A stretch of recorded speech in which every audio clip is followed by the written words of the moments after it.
Até agora, nós falamos de ciência como se a ciência ela fosse só teorias avulsas, tá? E fatos que são observados por essas teorias avulsas. O que o Thomas Kuhn vai falar, e depois o Henri Lakatos e o Larry Laudan? Eles vão concordar na ideia de que é o seguinte: a ciência não é isso. A ciência não é um bando de teorias avulsas, de hipóteses avulsas, de ideias avulsas que você larga, descarta, usa, descarta, você testa por meio de fatos, e aí se deu certo você usa, se não deu certo você descarta. Nem por filosofias individuais que vão gerar hipóteses por insights individuais. Eles vão dizer que, basicamente, a ciência é um processo social. A ciência é um processo coletivo. E esse processo coletivo, ele vai produzir um sistema de aglutinamento, né? Um sistema de vínculo entre cientistas por meio de questões que não são necessariamente questões racionais. E é justamente isso que fica um pouco fora daquela discussão lá do Popper, que ele está desconsiderando os pressupostos para testar exclusivamente as hipóteses. Esses caras aqui não, os caras vão dizer, não, esses pressupostos eles têm que ser compreendidos, porque na realidade são esses pressupostos, essas visões de mundo, né, que organizam a ciência do modo que a gente conhece. Aqui, desde o Popper, mas principalmente pelo Kuhn, pelo Lakatos, pelo Laudan, a filosofia da ciência começa a ser influenciada muito pela história da ciência. Então essa galera aqui ela está também preocupada em mostrar como que a ciência deve ser e o que da ciência é mais interessante, mas principalmente ela está preocupada em analisar como a ciência se desenvolveu, a ciência moderna se desenvolveu. Então já há um lastro histórico e eles vão atrás de documentos para tentar entender, bom, como é que foi organizado esse negócio da física newtoniana? Como é que foi organizada essa coisa da biologia darwiniana? Como que foi organizada a física einsteiniana? Então, toda essa forma de observar a ciência se torna um pouco mais sociológica, né? Por mais que não sejam necessariamente sociólogos, no caso do Kuhn, filósofo da ciência, mas também tem essa formação mais socióloga, de sociologia, eles vão observar a ciência como um processo social. Né? E esse processo social, ele vai organizar-se, então, não só pelo que é bom ou o que é ruim do ponto de vista científico, mas pelos valores, pelas crenças e as ideologias dos sujeitos que vão organizar a ciência, ou que vão produzir ciência. O Kuhn é o cara mais radical de todos eles. Ele vai dizer que, na realidade, a ciência é um treco que basicamente não é uma coisa racional. A ciência, ela é organizada por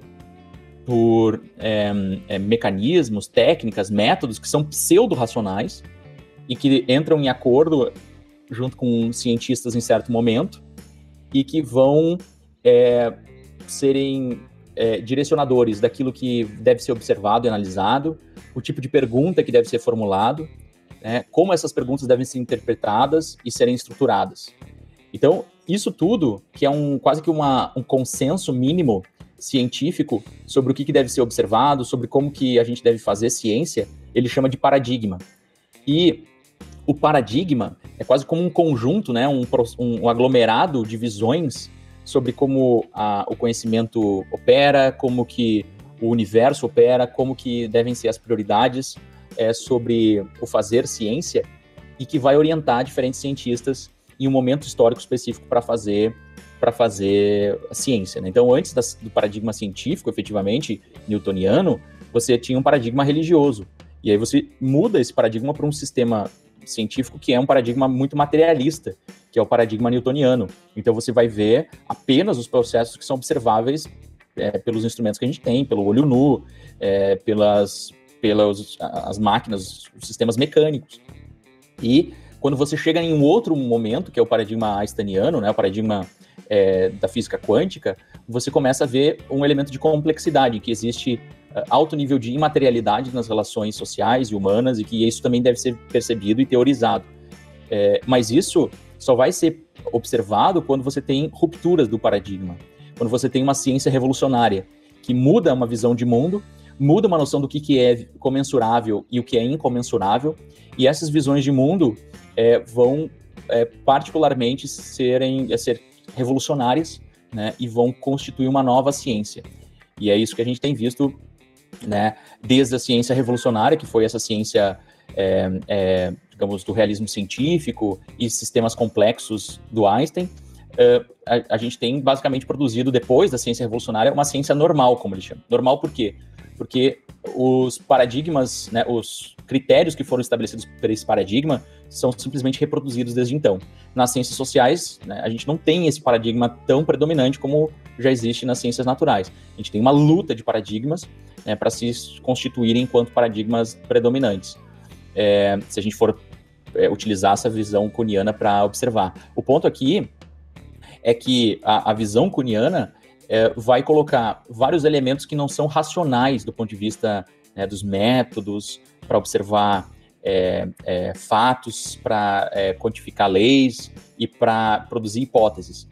Existem vários elementos irracionais no processo de produção da ciência para dizer que fatos são importantes, para dizer o que a gente deve produzir enquanto perguntas importantes sobre o mundo, né, e outras que a gente deve ignorar. Então, esses elementos, eles envolvem basicamente filosofia, pressupostos. Isso também, o outro cara, esse Lakatos aqui, vai adotar. A diferença do Lakatos é que ele vai dizer que não existem paradigmas dominantes na ciência, existem várias disputas, né, e que existe certo elemento racional também na ciência, que é o elemento do teste de hipóteses. Então, vocês vão ler um textinho também do Lakatos, ele vai explicar um pouco o que ele está falando, né, mas ele vai ser quase, aqui uma segunda síntese, né? Ele vai ser quase como uma síntese, uma combinação sofisticada do Popper e do Kuhn.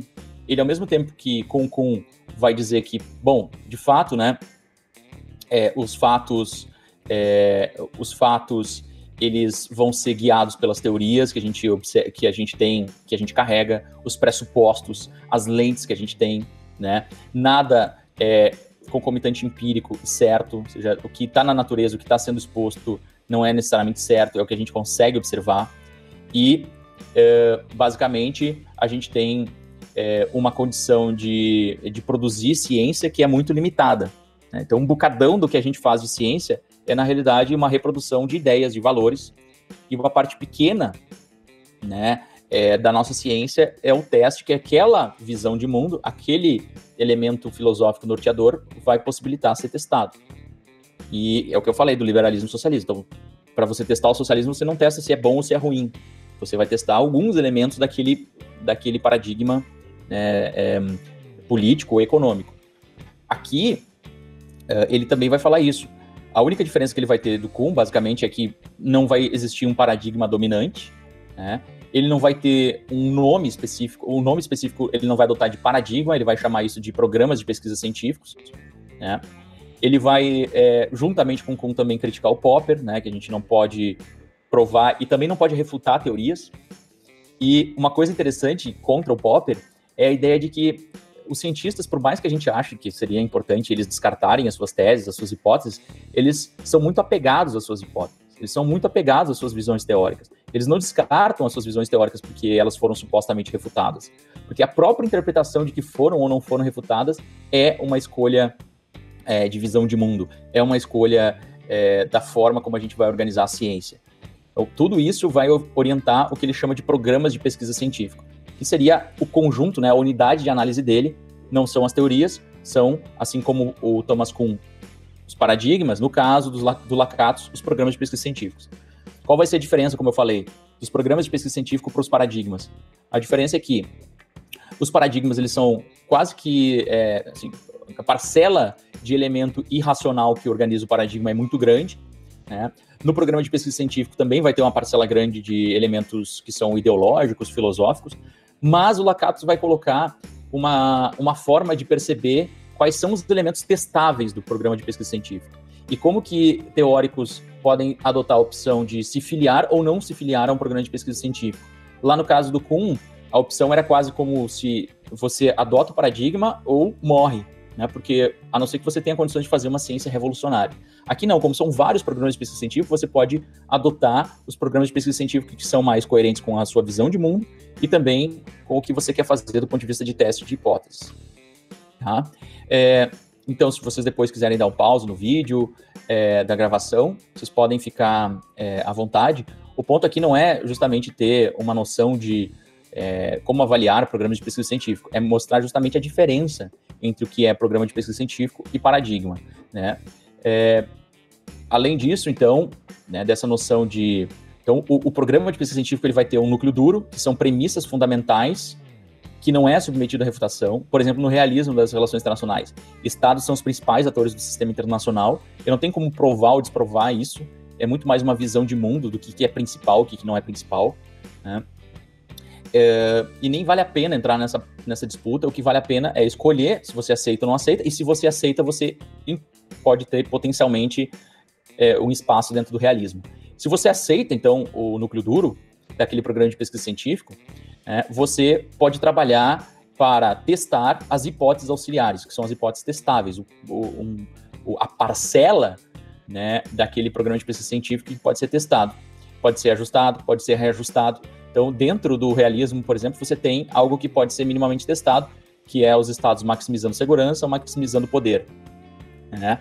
E isso pode ser testado com aplicações teóricas, os estados vão ascender violentamente ou ascender pacificamente, mas, e outras teses, por exemplo, estados quando têm ameaças de atores de grandes potências, por exemplo, potências regionais como o Brasil, quando se sentem ameaçados por grandes potências, como Estados Unidos, se militarizam.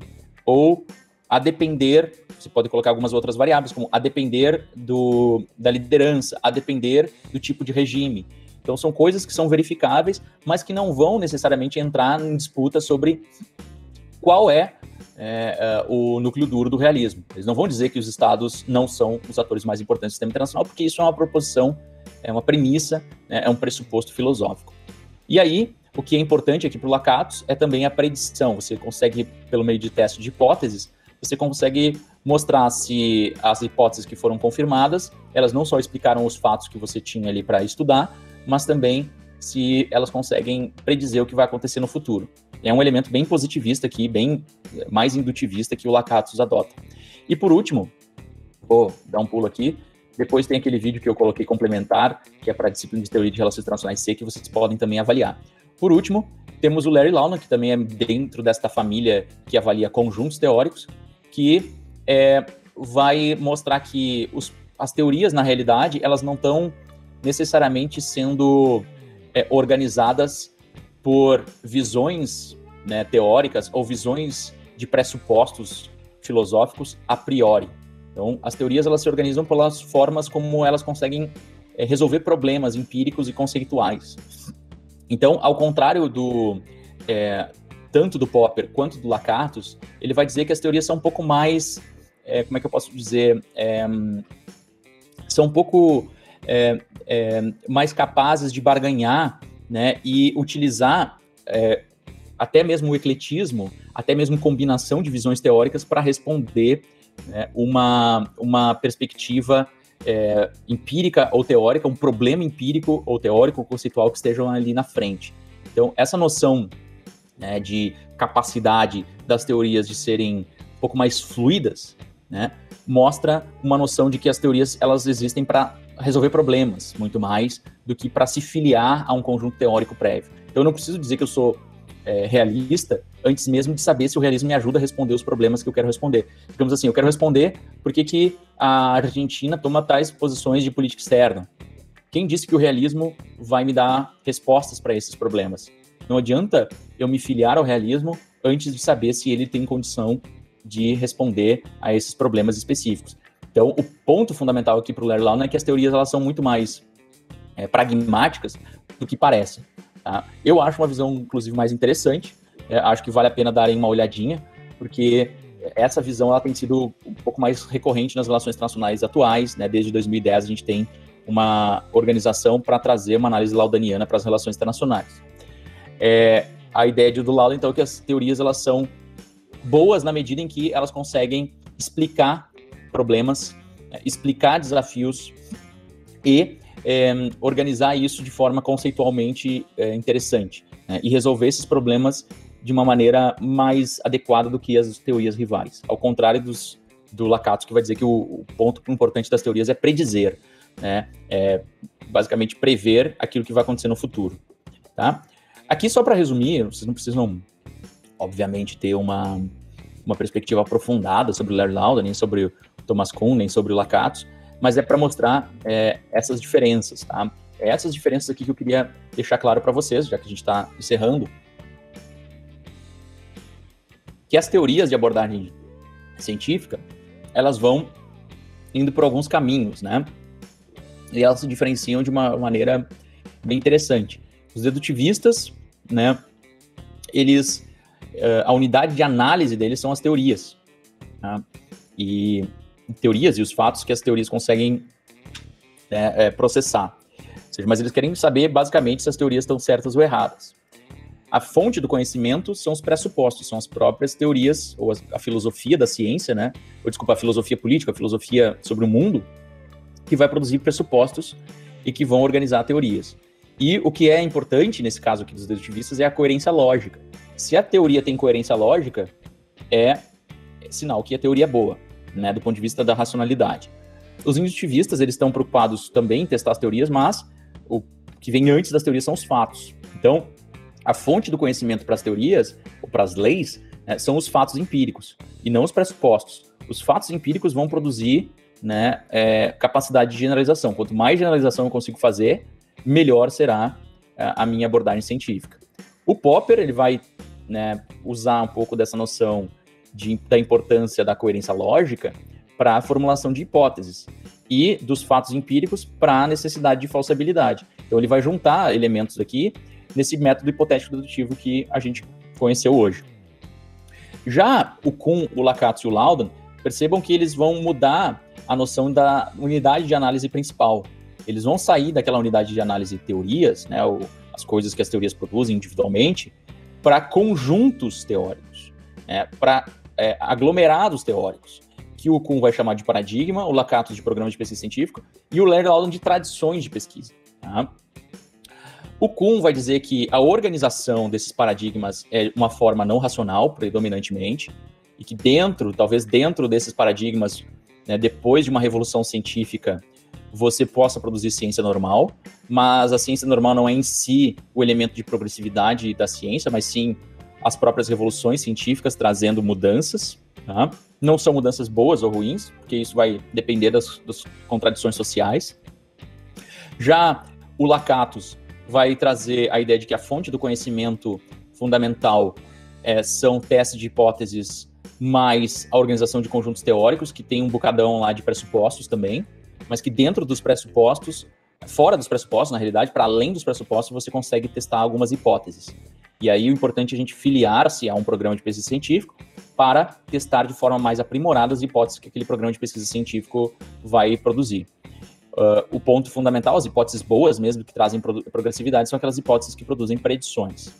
Já para o Larry Laudan, também tem conjuntos teóricos, né, que estão em disputa, que estão existindo concomitantemente, né, mas esses conjuntos teóricos, eles não são excludentes, eles não estão numa disputa existencial, então você não precisa se filiar necessariamente a esses conjuntos teóricos de partida. Você vai testar as hipóteses, buscando explicações, e aí depois, a partir das explicações, se elas forem mais ou menos válidas, você melhora os conjuntos teóricos, combina conjuntos teóricos. Então aqui, as tradições de pesquisa, né, esses conjuntos teóricos do Laudan, são muito mais fluidas, muito mais passíveis de serem combinadas e, inclusive, de se produzir teorias, né, para o nosso caso aqui, estudantes de relações internacionais. É muito difícil pensar na produção de teorias, né, se não for de uma maneira, por meio de uma epistemologia um pouco mais aberta, como essa aqui do Larry Laudan. Por isso que eu acho interessante essa perspectiva. Tá? Nas relações internacionais, a gente também tem uma narrativa de como que a disciplina evoluiu a partir dessas visões analíticas sobre a ciência. Então, você tem uma narrativa que usa a noção do Thomas Kuhn, que é a noção dos grandes debates, que vai dizer que existe uma disputa de dominância e contra-dominância na disciplina, que não é necessariamente racional, que envolve militância, né, que envolve exclusão, inclusive daqueles que não estão participando, supostamente, dos debates. Uma outra visão que vem mais para os anos 2000, que traz uma perspectiva mais lacatosiana, ou seja, que admite que existem várias teorias nas relações internacionais, não apenas aquelas participantes dos grandes debates, e que elas vão competindo entre si, mas de uma forma rotineira e de uma forma concomitante. Elas não vão necessariamente superar uma a outra, mas elas eventualmente vão ser mais ou menos progressivas, e os autores de relações internacionais podem ou não se filiar a teorias. E hoje, né, mais recentemente nos anos 2010, sobretudo, há essa visão mais do ecleticismo e que mostra uma perspectiva mais pragmática das teorias de relações internacionais. As teorias de relações internacionais parecem ter surgido de uma forma mais pragmática, de uma maneira que envolveu mais combinação de ideias. Aqui a teoria de relações internacionais, ela mostra o seu aspecto, por meio dessa leitura aqui, ela mostra o seu aspecto mais interdisciplinar, a capacidade de combinar diferentes visões, diferentes disciplinas, tá? Bueno, a visão, então, de organização, né, kuhniana é uma visão, como eu disse, paradigma, né, mais a ciência normal, contra as potenciais ciências revolucionárias. A visão lacatosiana são vários programas de pesquisa concomitantes, que têm peso relativamente comum, né, semelhante, e a perspectiva laudaniana inclusive, é um pouco parecida com a lacatosiana, mas que há também a possibilidade de combinação dessas tradições por meio do ecletismo, para resolver, quando há necessidade de resolver problemas teóricos e conceituais. Turma, para que isso, né? Porque a gente vai entender a partir de agora que assim, existe, do ponto de vista do método de abordagem para os projetos de pesquisa, uma certa adoção, né, do popperianismo, né, do método hipotético dedutivo, um certo padrão de adoção desse método. Então, do ponto de vista do que a gente deve fazer nas nossas atividades de pesquisa, tem sido cada vez mais envolvida a noção de que o teste de hipóteses é algo importante, mas isso não necessariamente. Então, essa aula, ela foi importante para que a gente tenha uma noção clara sobre por que adotar teste de hipótese e não adotar uma noção mais de análise empírica ou de análise filosófica nos nossos trabalhos científicos. Isso já foi importante. Segundo, porque ela também vai ser importante para organizar um pouco, quando a gente for fazer qualquer pesquisa científica, a forma que a gente vai lidar, o método que a gente vai lidar com teoria. Como que a gente vai se posicionar frente a teorias. Se a gente vai se filiar a teorias, se a gente vai utilizar teorias de uma maneira mais fluida, se a gente vai adotar uma perspectiva mais ensaística, menos, ou seja, mais crítica da ciência. Então, tudo isso vai ter um reflexo, acreditem em mim, nas próximas aulas, tá? A forma como a gente vai utilizar os conceitos que a gente vai adotar, a forma como a gente vai utilizar teorias nos nossos estudos, vai ser influenciado por essas visões aqui, né? E, além disso, os métodos de abordagem que a gente vai adotar para as nossas pesquisas também vão ser, obviamente, influenciados por esses três primeiros, sobretudo, tá? Sempre levando em consideração que, quer a gente queira ou quer a gente não queira, né? Querendo ou não, a gente vai estar utilizando teoria nos nossos trabalhos. As teorias, elas estão ou implícitas ou explícitas nos nossos trabalhos. A forma como a gente vai organizar elas vai depender de quanto a gente vai aceitar essas discussões aqui, quanto que a gente vai querer se aprofundar e adotar nas nossas atividades de pesquisa.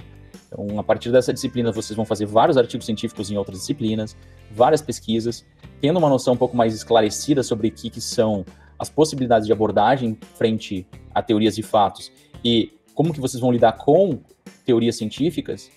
Isso vai produzir uma autonomia muito importante para vocês conseguirem desenvolver conhecimento, artigos, produção de conhecimento de pesquisa nas disciplinas que virão.